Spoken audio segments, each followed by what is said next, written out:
money Vince. Okay na. Okay, ito na. Dito tayo sa floating barge. Mga tol, nasan ako?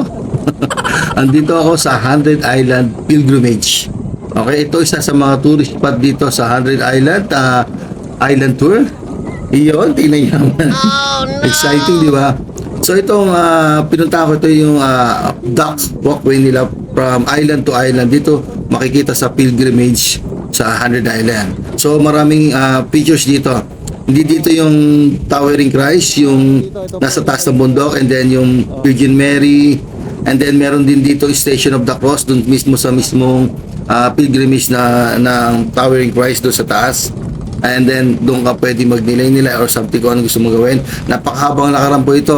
Kasi from here, from the mismong dock, maglalakad ka papapunta rito. And then, another side naman yung mismong pilgrimage. Yung nakikita yung nakatayong Jesus Christ doon. Yun po. Ito naman dinadaanan namin, medyo mahaba-haba ito kasi tatagos ka from island to island eh. So, sa mga gusto na exercise, yun nga lang, napakainit.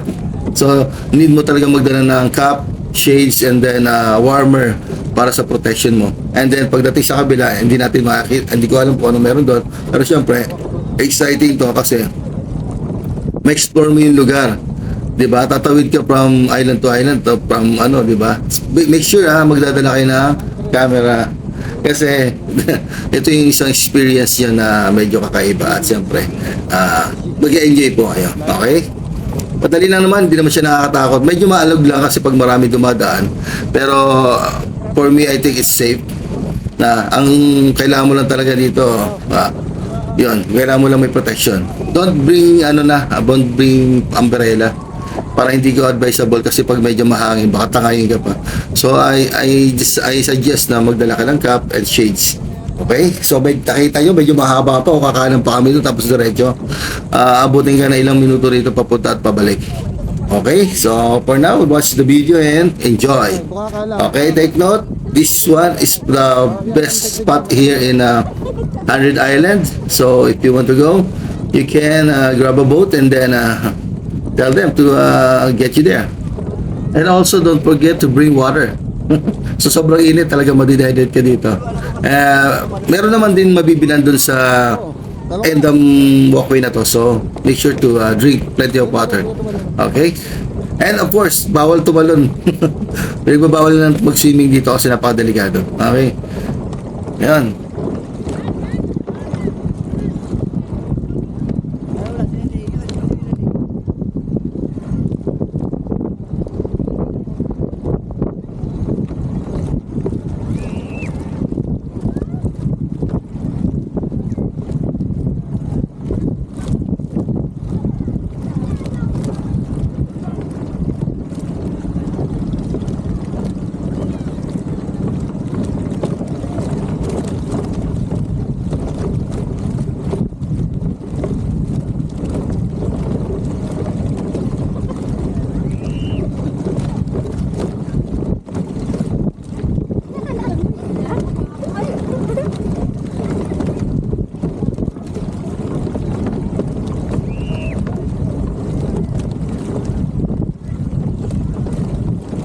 Okay mga tol, nasa gitna na kami.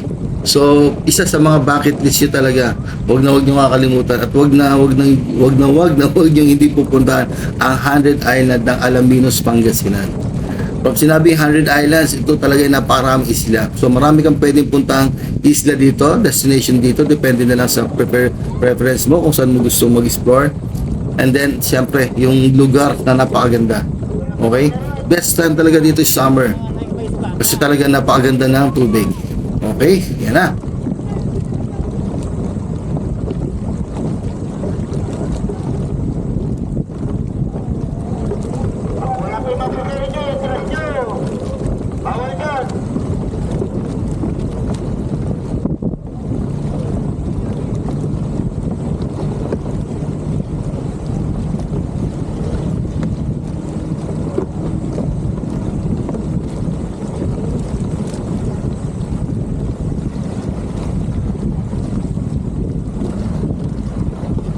Okay mga tol, at last nakarating na rin kami.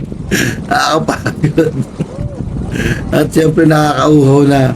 Yun nga, pagdating mo dito, ayan, meron kang i-explore na island. And then meron din nagbebenta ng mga refreshment dyan. So grab one kasi kung mauuhaw ka, make sure to buy. And then pag akit mo dyan, iikutin mo yung area niya. May papahingaan dyan. And then I think may helipad dyan. So yung bahala ka na, ikaw na mag-explore. Make sure to grab some pictures, no? Or your remembrance. And then after that, kung medyo satisfied ka na yan, you go back na kasi nag-aantay na sa'yo yung mga kasama mo. Okay ba? Okay, so ipipictures ko na lang sa susunod na video yung the rest of this clip, okay? So thank you for watching and then have a good one. Thanks. Please like, share, and subscribe. Follow me for more. Thanks.